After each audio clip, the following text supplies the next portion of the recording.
வணக்கம்.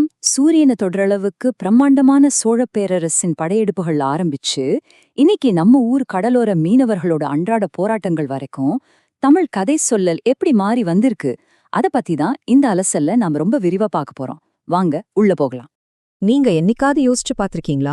சூரிய குலத்திலிருந்து வந்ததா சொல்லப்படுற மன்னர்கள பத்தி பிரம்மாண்டமான காவியங்கள் எழுதின ஒரு சமூகம் எப்படி வறுமையில வாழ்ற கட்டுமர மீனவர்களோட எளிய கதைகளை எழுத தொடங்குச்சு?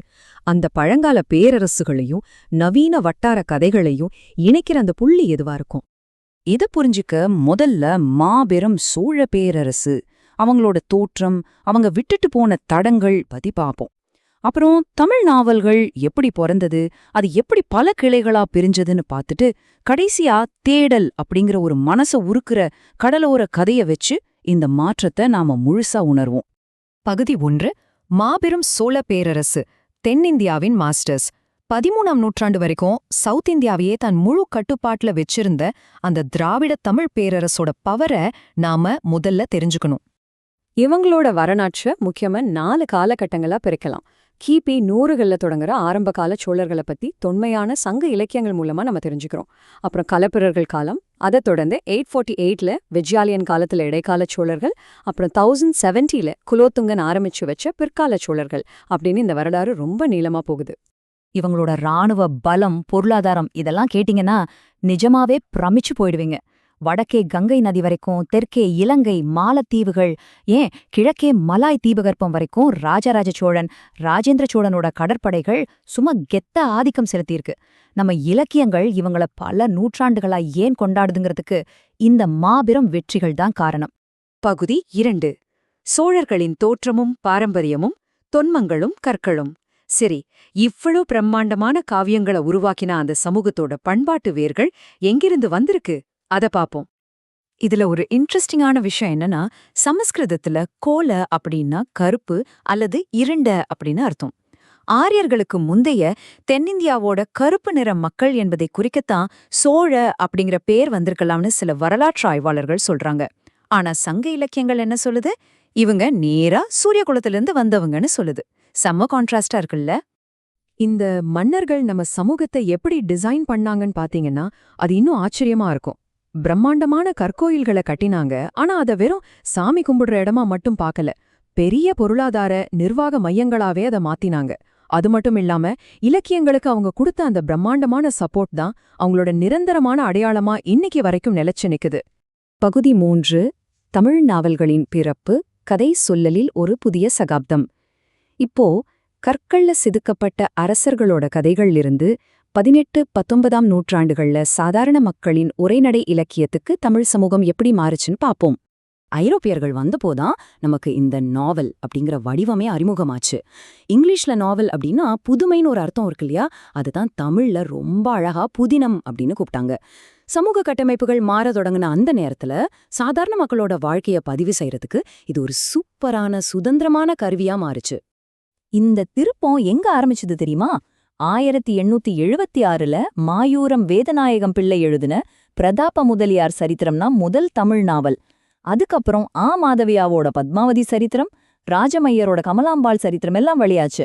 அது வரைக்கும் பெரிய பெரிய இலக்கண விதிகளுக்குள்ளே சுழந்துகிட்டு இருந்த இலக்கியம் முதல் முறையா உங்களையும் என்னையும் மாதிரி சாதாரண மனுஷங்களோட கதைகளை பேச தொடங்குனது உண்மையிலே ஒரு மிகப்பெரிய புரட்சி தாங்க. பகுதி 4. நவீன தமிழ் புனைவுகளின் வகைப்பாடு. ஒரு மரம் வளரும்போது எப்படி பல கிளைகளா பிரியுமோ அதே மாதிரிதான் இந்த புதுமையான நாவல் வடிவமோ மனுஷ வாழ்க்கையோட பல பரிமாணங்களை காட்ட ஆரம்பிச்சுது. கண்டென்ட் அடிப்படையில தமிழ் நாவல்களை நம்ம 5 முக்கிய கிளைகளா பிரிக்கலாம். பொன்னியின் செல்வன் மாதிரி வரலாற்று நாவல்கள், நிஜ உலக பிரச்சனைகளை பேசுற சமூக நாவல்கள், அப்புறம் ஆழமான உறவு சிக்கல்களை அலசுற உளவியல் நாவல்கள், இது போக துப்பறியும் நாவல்கள், அறிவியல் நாவல்கள்னா அது பாட்டுக்கு விரிவடைஞ்சது. பழைய வரலாற்று மட்டுமே சொல்லிக்கிட்டு இருந்த இலக்கியம் இப்போ சமுதாயத்துல இருக்கிற தப்புகளெல்லாம் தைரியமா கேள்வி கேட்கிற ஒரு பவர்ஃபுல் தளமா மாறிடுச்சு. இந்த வளர்ச்சியில வட்டார நாவல்கள் அப்படிங்கிறது ஒரு மிகப்பெரிய பாய்ச்சல்னு தான் சொல்லணும். அதாவது ஒரு குறிப்பிட்ட ஏரியால வாழ்ற மக்களோட ஸ்பெஷலான பேச்சு வழக்கு, அவங்க கல்ச்சர், அவங்க தினம் ஃபேஸ் பண்ற கஷ்டங்கள், இதையெல்லாம் எந்த சினிமாட்டிக் பில்டப்பும் இல்லாம அப்படியே அப்பட்டமா காட்டுறது தான் இந்த வட்டார நாவல்களோட ஸ்பெஷாலிட்டி. சாதாரண எளிய மக்களோட குரலை இது ரொம்ப சத்தமா பேச ஆரம்பிச்சது. பகுதி 5. தேடல், ஒரு கடலோர போராட்டத்தின் கதை. சரி, இப்போ நாம ஜூம் இன் பண்ணி ஒரு குறிப்பிட்ட வட்டார நாவல்ல எக்ஸாம்பிளா வச்சு ஆழமா பார்க்க போறோம். பொன்னியிலன் எழுதின தேடல் நாவல் தாங்க அதுக்கு பெஸ்ட் உதாரணம். இந்த அகாடமிக் ஆய்வாளர்கள் சொல்ற மாதிரி தேடல் மாதிரியான நாவல்கள் முழுக்க முழுக்க நெய்தல் நில மக்களோட, அதாவது நம்ம கடலோர மக்களோட வறுமையையும் சமூக பிரச்சனைகளையும் ரொம்ப டார்க்கா காட்டுது.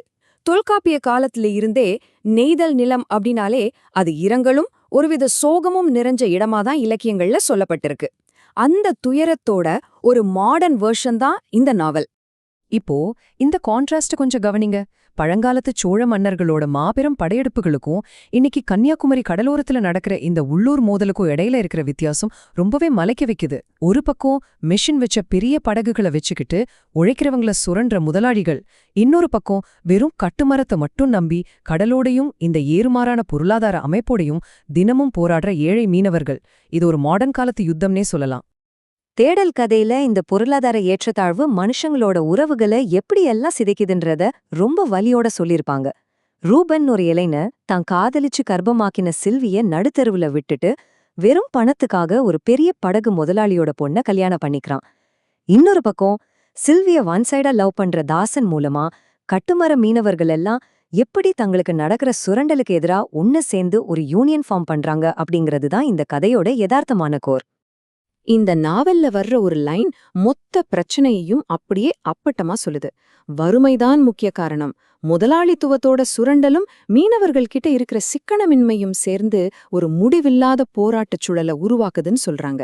அந்த காலத்துல வேற நாட்டு மன்னர்கள் எதிரிகளா இருந்தாங்க. ஆனா இன்னைக்கு இந்த பொருளாதார சுரண்டல் தான் இந்த எளிய மக்களோட மிகப்பெரிய எதிரியா விஸ்வரூபம் எடுத்திருக்கு. ஃபைனலா ஒரு முக்கியமான கேள்வியோட நாம இதை முடிச்சுக்கலாம். ஒருவேளை பண்டைய கால சங்க இலக்கியங்கள் எல்லாம் வலிமை மிக்க சோழ மன்னர்களோட வரலாற்று பாதுகாத்து வச்சிருக்கு அப்படின்னா, இன்னைக்கு நாம படிக்கிற இந்த வட்டார நாவல்கள் சாதாரண அடித்தட்டு மக்களோட, அவங்க சிந்தின கண்ணீரோட, அவங்க போராட்டங்களோட உண்மையான வரலாற்று ஆவணங்கள் இல்லையா? யோசிச்சு பாருங்க. வரலாறு அப்படிங்கிறது எதை பதிவு செய்றோம், யார் பதிவு செய்றாங்க அப்படிங்கிற இடத்துல தான் ஒளிஞ்சிருக்கு. உங்களுக்கான பதில கண்டுபிடிங்க. இன்னொரு சுவாரஸ்யமான அலசலோடு மீண்டும் சந்திப்போம்.